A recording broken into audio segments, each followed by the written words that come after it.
everyone, welcome back to my channel. This is Saadatu and this is Saadatu's Daily.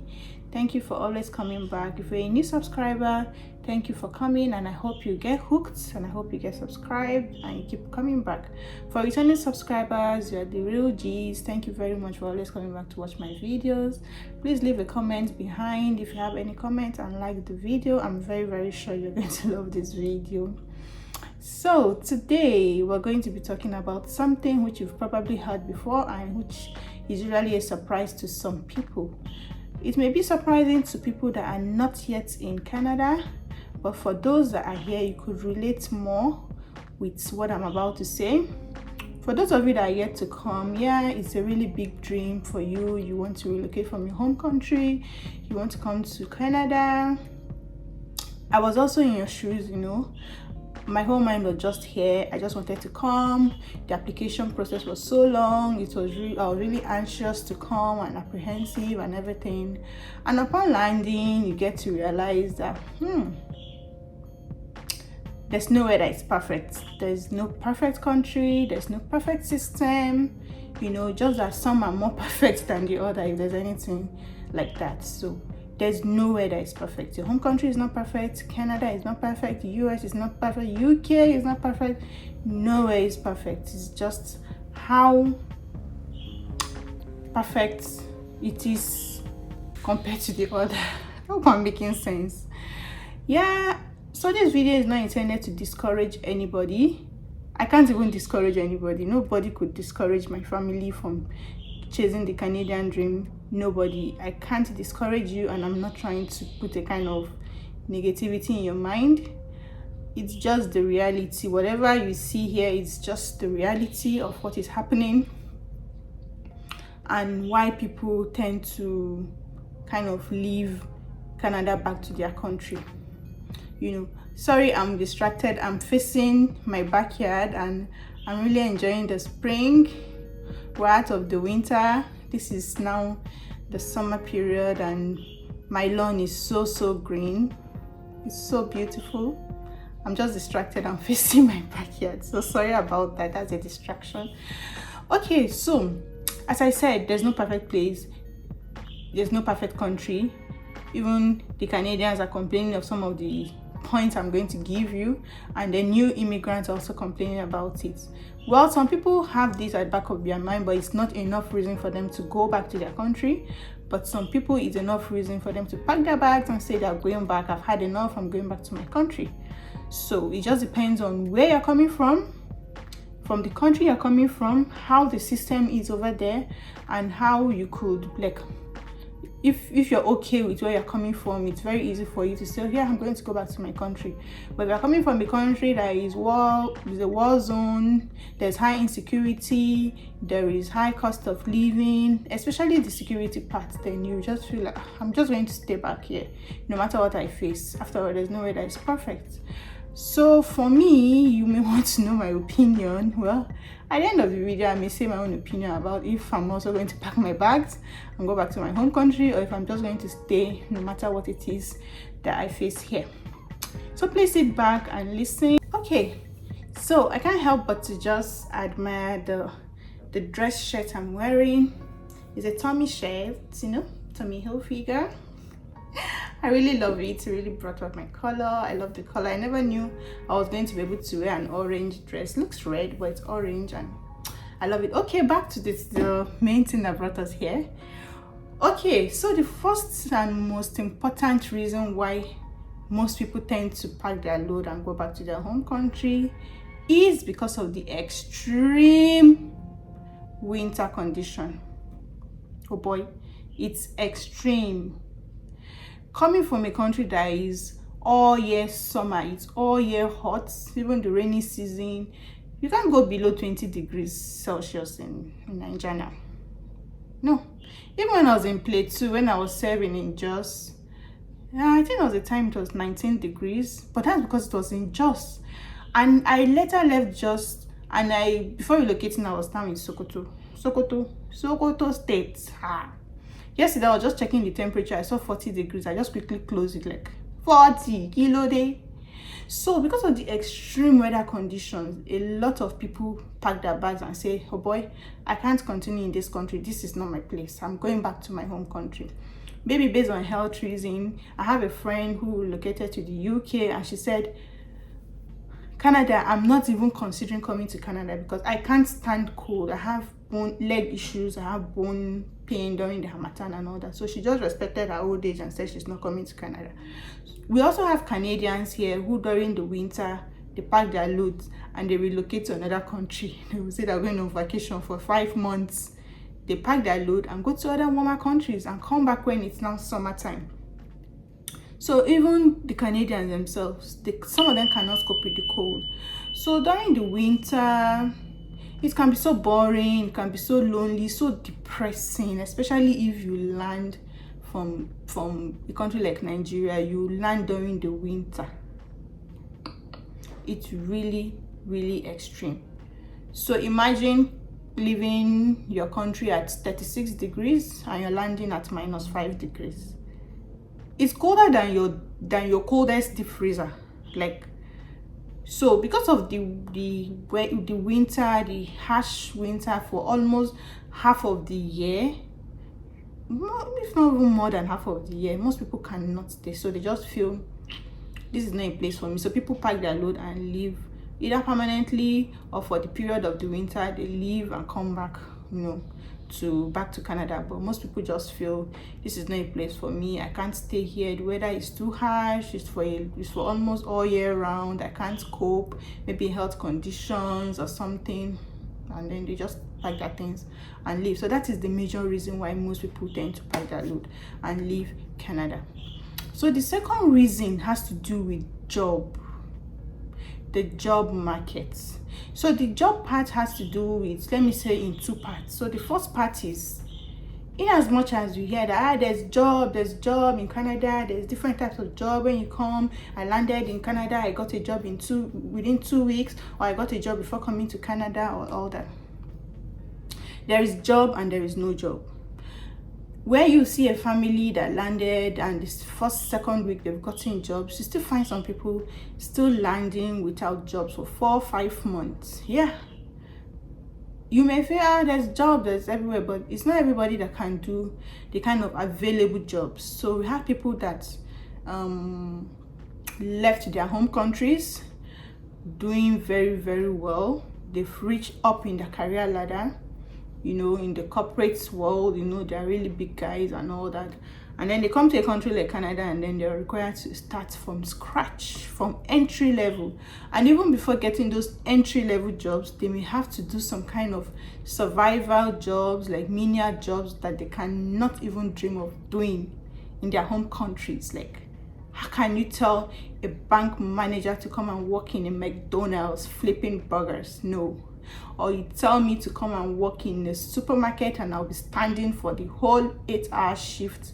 I'll just be arranging one goods on it. They can't do those kind of jobs.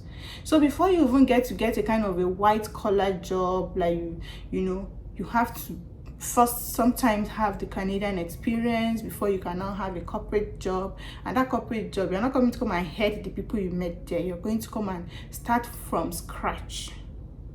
You come with all your experiences and everything.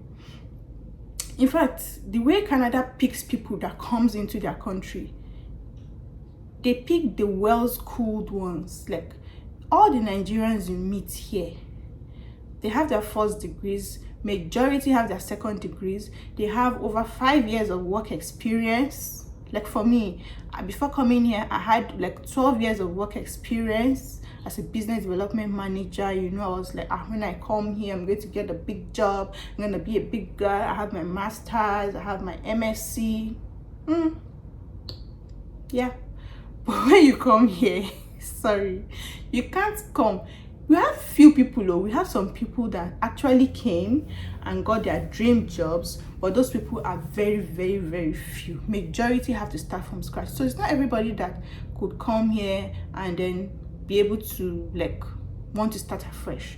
So white people that came here and they still have to, even with their qualifications, they still have to do some kind of licensing. They still have to go back to school to get some kind of qualifications before they can now qualify to do those type of jobs. Like for example, you're a nurse in Nigeria, you still have to come here and do some licensing. You're an engineer in your country, you reach the ladder, you're a big guy, you do a lot of projects, and when you come here, you still have to do some licensing to be able to even work as an engineer here. Also as doctors, professionals, you have to get like, so you can't just come from your country and come and land that kind of job you're dreaming of in this country. No. So it's not everybody that is able to do. So you have people that have come here for 1 year, 2 years, 3 years, 4 years, they've not been able to practice what even brought them here. Funny enough, the government of Canada, it will invite most of the people that came to Canada, they're invited based on their professions. Oh, we need nurses. Oh, we need engineers in this province. We need business advisors in this country. You're happy that, okay, they're inviting you here to come and practice, but you now come here and you cannot practice those things you studied, or you have job experience, or you're required to do a lot of license, and those licenses not 3 months, 6 months. You have 2 years, a year, 18-month courses that you have to do to be able to qualify to now be able to work in your field. It can be really, really frustrating. So people just feel, oh boy, I can't do this, I have to go back to my country. And we have a lot of people that the jobs that they're doing over there in Nigeria or in their home countries are still ready to accept them back to come and take their position, even though they've resigned and all that. We still have a couple of them. There are people that are really like in very, very good professions that is a kind of scarce commodity, so the employers are still ready to accept them back. So they just feel, why should I be in Canada here? I can't do the kind of job I'm doing in Nigeria. I'm here, I have to work in a supermarket, I have to work in a restaurant, I have to be like an entry level. The person that is even going to be training me may just be a 17-year-old person or 18-year-old person that's my boss. I can't bring my head down, I can't. So you just see them say, most times they may be the father, most times it's the men, the fathers of the home, like, see, I have to go back to Nigeria. I've settled you guys, but I can't do this type of jobs. I have to go back to Nigeria to continue my job. We have people that came, landed their families here, and then the men go back to their countries. Like, I'm an engineer, I have a very big job, I have a very good job that is paying me. Why should I come here? And so they go back. So most times people can't find it very hard to fit in the kind of job they come to find here. It's not as if when you actually start on entry level, you grow on the job. It's very easy for you to grow, and within years you could reach that stage that you were in your home country. But it's not everybody that can start afresh. No, they were leading a team, they were leading people, they were directors, executive directors, big guys, and then you now come here and nobody's even recognizing it. In fact, nobody's even looking at your degrees. You find job vacancies and they'll tell you the minimum qualification on secondary school or diploma, and you have your master, you have your degree, then you have your masters. Nobody's even looking at that. Your boss may have just a diploma or a license, she doesn't have a master's, and then you now come and enter as entry level. You be an assistant project manager or an office assistant or assistant executive cleaning assistant. You are not even the main person. It's not everybody that can do that. So most people just feel, this is not a place for me, I'm going back to my country. Most people, when they come here, they spend like 10 years, 15 years, 20 years, and when they want to retire, they prefer to retire back to their home countries. Like, I can't retire in this place, I have to go back to my country to spend the rest of my life. So you find them feeling that, okay, I've come here, I've settled my family, my children are citizens and all that, I have to go back and retire. So you find out that the parents of some families at a certain stage in their lives in Canada, after spending some years, they decide to just pack their things and go back to retire in their countries. They want to die in their countries, they don't want to die in another man's land. They always have this at the back of their mind that I'm definitely going to retire in my country. I've had some discussions with some people that have been here for like 14, 12 years, and they keep saying, no, I'm going back to our long-time plan is to go back to our country, to go back to Nigeria to retire. No matter the condition of the country, the insecurity and everything, yes, we'll go back and we'll go and retire there. We just came here to get citizenship and all that, and we're going back to our country. So a lot of people go back to their countries also to retire. That brings me to my other point. There are a lot of families that their main purpose of coming to Canada is not to stay here forever. They already have it in the back of their mind. So the purpose is just to come here to get their citizenship. After 3 years of staying as a permanent resident, of course, you get your citizenship, and then you have so people do it to be able to, for two major reasons. One, to be able to settle their children. They want their children to have the Canadian citizenship, the Canadian passports, to settle them in a better country. And then secondly, to be able to travel to other countries. So once you have the Canadian passport, it's like it takes it, you can go to any country of your choice to live and to reside. It opens doors for you to be able to go to other countries without having to follow all the you follow the process, but you get the golden ticket to be able to live in any country of your choice.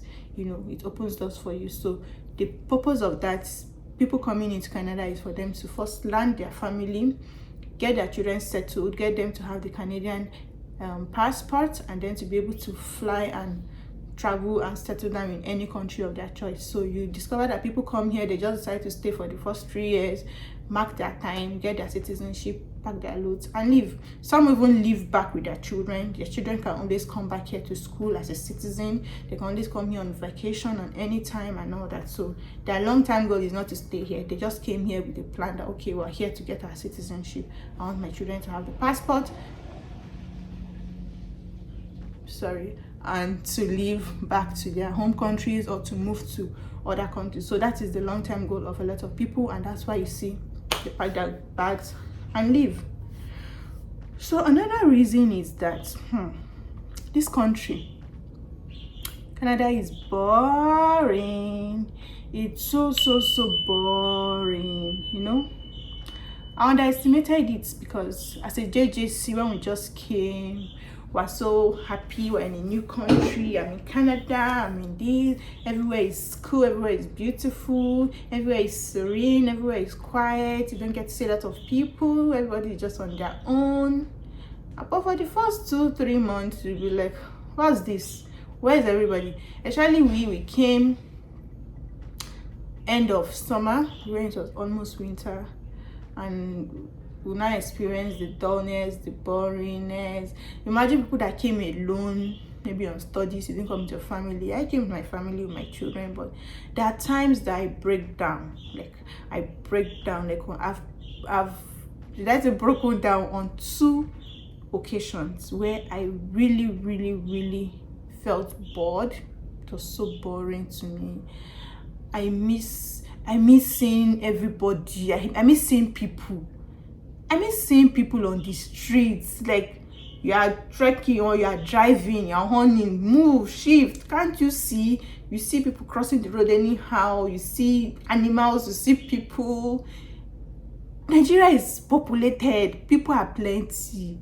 You can even just be driving, you see interesting things happening. You just see a group of people fighting. You see one side accident just happened. You see people selling things on the street. I miss all those vibes. Like, Canada is boring. I can be driving from my house, maybe I want to go to the supermarket.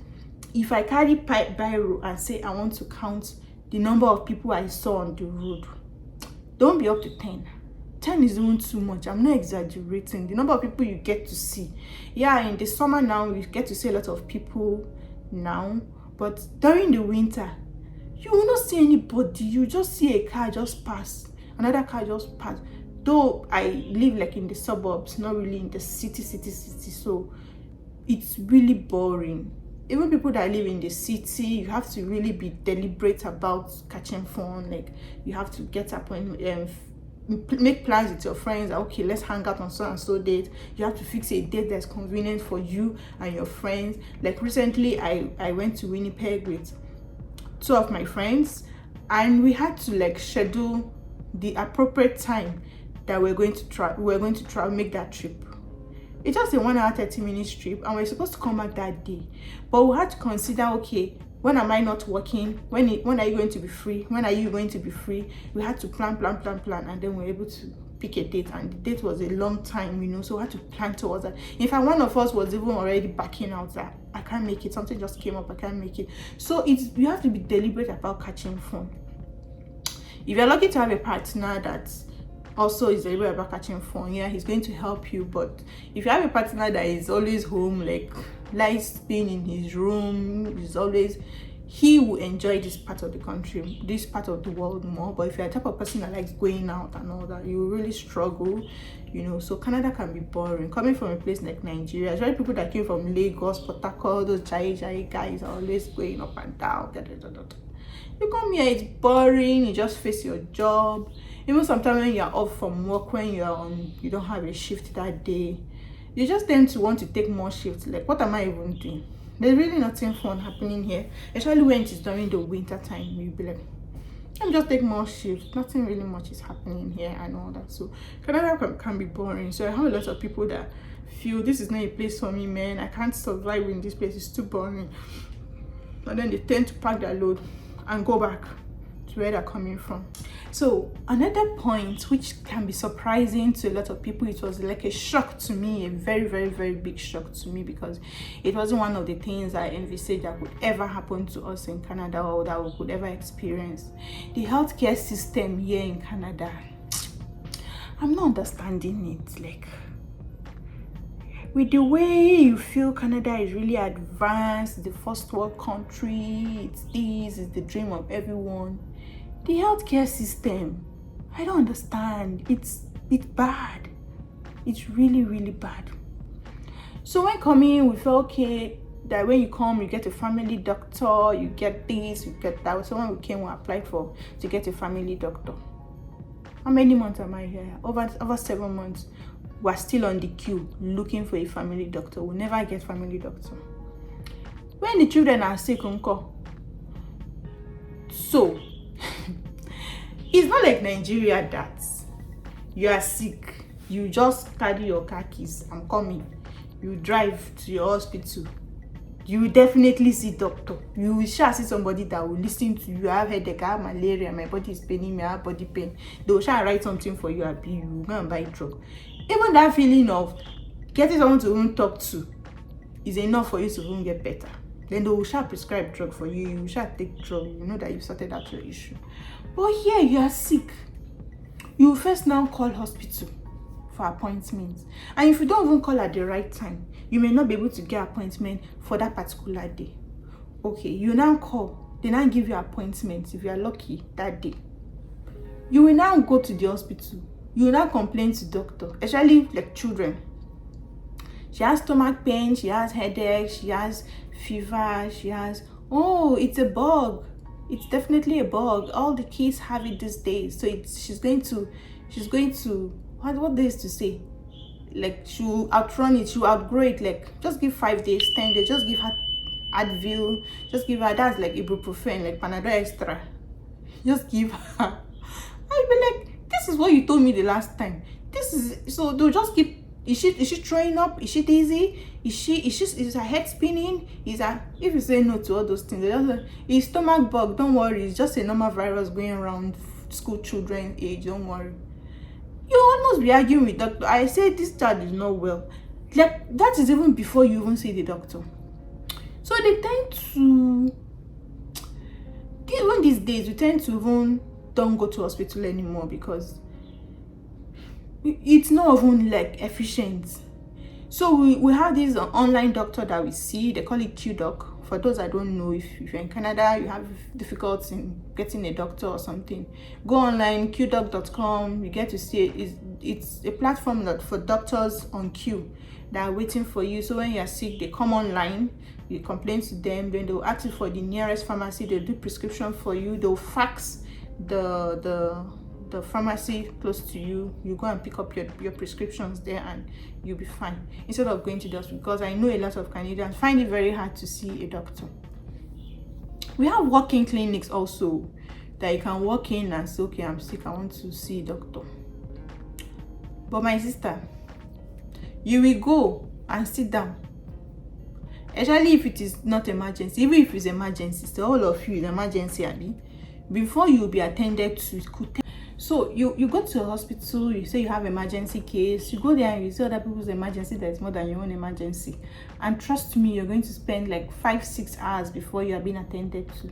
So the only case where you get to see like the Canadian health system working is a case of serious emergency. You call 911. Hello, there's an emergency. 911. Kiniko. Before you know it, siren everywhere. Ambulance. In fact, there was a case I just saw on the news of a case where there was a helicopter had to come and pick a patient, fly the person to Winnipeg, and from Winnipeg had to fly him to Ontario within hours.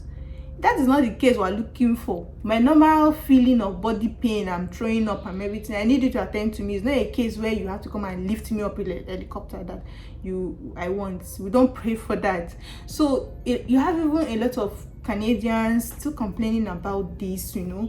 There's some people that are lucky to get family doctors. Like I have a friend in Ontario that got a family doctor within a month of landing. But majority, we are still on queue looking for a family doctor.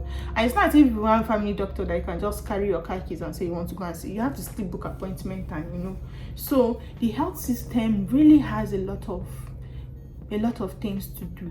So it's not as if there are no doctors. There are a lot of doctors. Apart from Canadian doctors, immigrants that came in as doctors, but it seems that they come here and then they cannot practice. You cannot practice. Then the few ones that are here are not enough for the population. So I don't know why you invite people to your country as doctors, as physicians, but they cannot practice. So they come here and then they have to do other jobs that doesn't even have to do with being a doctor. I just watched a video that day of a joke though, of someone that said if you go to a big city like Toronto, Ontario, and then you meet all the people doing Uber and you ask them how many people are doctors here, majority of them are going to raise up their hands, especially people like from India, Nigeria. They have to take up other jobs to survive because they cannot practice, and then the healthcare system is suffering. So I think the government really has to do something about shortening the phase of the period where you have to do your license to be able to practice as a doctor, because we are in their need of doctors. So these days you just see yourself, your child is sick, and then you just do some kind of home care, you check online what to do, and then you go through the queue doc. But this process that you have to see a doctor, like since I've come here, I've seen a doctor like once, yeah, and I had to call, get an appointment and go, and I was attended to. But you find out it's not really like the Niger thing, and it's not as if you even be angry and say, okay, I'm not going to government hospital, I want to do private. Everybody goes to the same hospital here. So it's not like, you still, it's really sad and it's disappointing, and it's something you should really look out to. So if you have a family that really have need for doctors, like you have children, maybe you have children that are sickle cell and all that, you have to rethink your plan of coming to Canada sincerely, because you don't want a situation whereby you have children that are sick and then you can't access healthcare. Like seriously, you have some people even going back to Nigeria to have some surgeries. Like you go to the hospital and then you get to know that, okay, you have to undergo a surgery, and they will give you appointment for like 3-4 months time. I'm not even joking. I'm like, this is a surgery case, so yeah. And if you're not even lucky, say they may even call and cancel or push it forward that there's no time. So it's really, really not really good. So that's part of the reason why some people just feel they can't even come here, or in the first place when they come they can't even stay, and then they just pack their loads and go back to their home countries. Lastly is going to be the high cost of living here in Canada. It's really, really, really expensive living and surviving in Canada. A lot of people are complaining. Yeah, the government is doing a lot of things to kind of beat the inflation, but it's not enough. So first of all, it has to do with the rent. I keep saying the rent in Canada is monthly, and what we pay as rent every month is higher than what we pay every year in Nigeria. Yeah, I said it in my previous video. What we pay in a year is still lesser than what you pay every month, every 30 days in Canada here, when you convert the money. Yeah, you may say, yes, you're earning Canadian dollars and all that, but at the end of the day, when you take out the rent from your 1 month salary, if you take out money for groceries, things are very expensive these days, especially depending on your family size. You have to do this, you have to do that, you have to pay bills. Bills come every time. In fact, the other day we paid hydro and we got another hydro bill, and my husband was like, "Ah, but we paid this one now, where this one come out from?" I'm like, "No, we've not paid this. This is a new bill. The other one we're late to pay. That one is looking like we're paying within 2 weeks." So the bills are high. You pay hydro, you pay water, you pay phone bills, because you cannot even survive without internet in your house. You have to pay, you pay this, you pay. Then the taxes again is very, very expensive. It's not what you see on the shelf that you pay for an item. You may see an item for $50 on the shelf, and when you are going to go and pay, you may be paying almost $60 and be like, but it's $50. And yeah, when you add the GST and the HST and the PST and the everything, you're like, what's this? Yeah, the system is working. You actually see where your tax is going. There's good amenities, there's always electricity, there's always water, the roads are good, they're safe, everywhere is safe, but it's expensive. How much is the job? So most people, majority of the people live barely above the minimum wage. Like in Manitoba, I think minimum wage is $13.50, and then most people, their salaries is between $14 per hour, $15 per hour, $16 per hour, majority of the people. So when you sum it up for a whole month and then compare it side by side with the expenses in the home, you just discover that you're working paycheck to paycheck. That's why I see people doing 2 jobs, 3 jobs, or doing 1 or 2 businesses just to be able to survive and to keep up. Yeah, of course, you see, it's actually, you can cut your code according to your pocket and all that. It won't look like you're suffering. Everything is fine, everything is basic with every family, but you find that you're not unable to really save, except if you are really, really deliberate about saving. And everybody has a plan to buy their own house, to do this, to do that. You have families back home that you still have to send money back to, and everybody feels, she's in Canada, every month supposed to be sending us $. And then even you here, if you are struggling, you're just trying to survive. So cost of living here is expensive. It's really, really expensive. Especially new immigrants that come with naira. The naira you're coming doesn't have value. So that is why people just quickly pick up any jobs they want to, they can get, even if it's a menial job, restaurant job, working in a supermarket, just to be able to start earning Canadian dollar, so that you can be able to beat up because the money you come with doesn't really have value. And it's not everybody that comes with the proof of fund, like the proof of fund. Not everybody. Most people have it on paper. So if you're the kind of person that have your proof of fund on paper, oh boy, when you come, immediately you need to start working to be able to, because that money you came with, that you think you have millions, it's nothing here.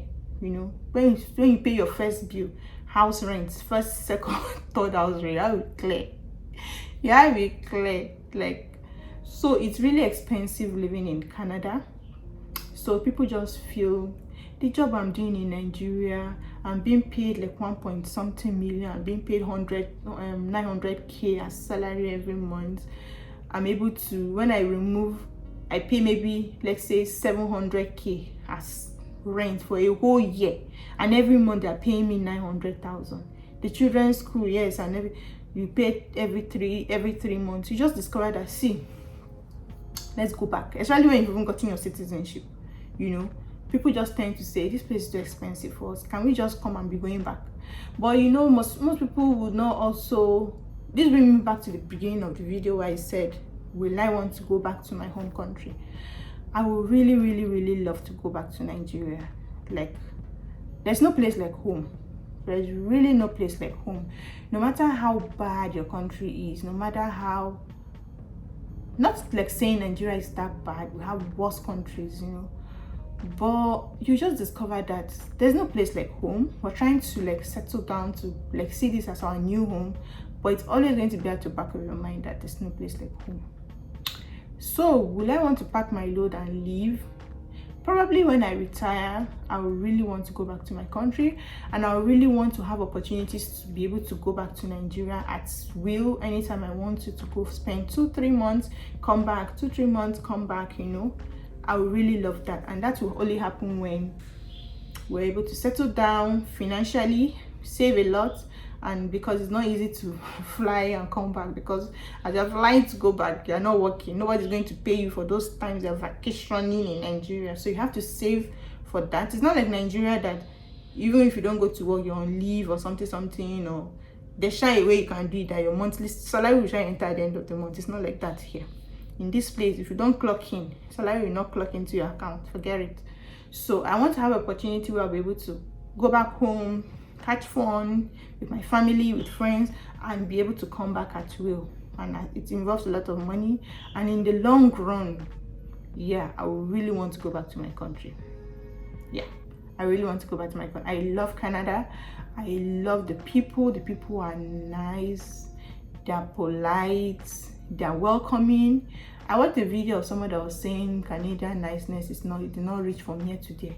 I don't care. They're nice to me, they're receptive. It's not going to be the other way around when foreigners come to my country. The reception is not going to be the same as what we received here in Canada. So forget it. Canada is nice. The system is working. It's beautiful. It's serene. It's a nice place to grow with your children. It's a place to develop your career. If you really want to develop your career, it's a place that will really encourage you to do that, and you will grow. The level of racism is very, very subtle, very, very, very minimal. Unlike some countries that is glaring on your face, like, yeah, you're black, I'm being racist towards you. Yeah, like saying it to your face, to your kid's face. But here it's very, very minimal. Some people say the subtle smile they give you is a sign of race. It's a lie. To me, it's not any. A smile is a smile. I take it that way, and I'm happy I'm here. But I still have that at the back of my mind that when I retire, I want to go back to my country, and I hope my country gets better and even, more than how we left it, So that's my long-term plan also, and that is the plan for most people. Some people come here and they just shut down their country, like, I'm not more going back to my home country. But it's not the same for me. I don't know. I've never really had this discussion with my husband, but if you ask me, that's my own opinion about it. So those are my points on why a lot of people tend to pack their load and go back to their home countries. I hope I've been able to educate you more. As I said, this is not a video to discourage anyone from coming. I cannot even discourage you. It's just an enlightenment on telling you that there's no place that is perfect. No place is perfect. The place that you feel is your new heaven is not a heaven. It's just normal, And a lot of people here struggle on their jobs, trying to settle down and all that. And even in your home country also, you have people that are still struggling with that. So when some things that you feel are not good in your country are better here, and some things that you think are better here are even best in your own country. So as I've eliminated in my video, thank you very much for those that have watched up to this point. Thank you for keeping up with my video, and thanks for always being here for me. Please like this video if you love it, and please comment to share your thoughts. And if you're yet to subscribe, what are you waiting for? You don't want to be seeing this fine face, you don't want to be seeing me, you don't want to be hearing me. Please subscribe. Try to subscribe and keep up with the video. All right, bye. See you in my next video. You have a nice one.